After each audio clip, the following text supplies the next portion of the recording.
hoxe aprobamos un teito de gasto para o ano 2027 que vai superar por primeira vez os 15.000 millóns de euros.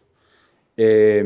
ademais, hai que decirlo, por primeira vez, estes 15.000 millóns de euros vanse a cadar con fondos ordinarios, dado que os fondos extraordinarios que incrementaban os orzamentos nestes últimos anos, derivados da pandemia e dos fondos MRR, chegan ao seu fin e, polo tanto, o ano que ven non computarán,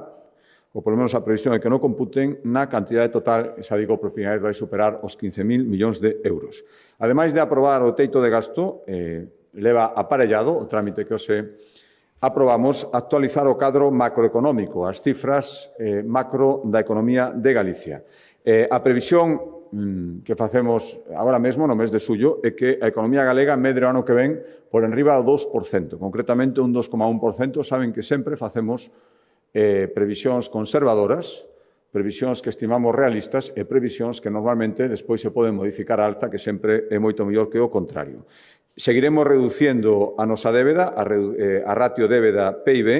e queremos situala por debaixo do 13% e a taxa media de paro que prevemos, o rematado ano 2027, estará en mínimos casi históricos, por debaixo do 8%. Esa é a nosa previsión. Por lo tanto, queremos seguir sendo un exemplo de xestión racional, xestión confiable e xestión rigurosa das contas públicas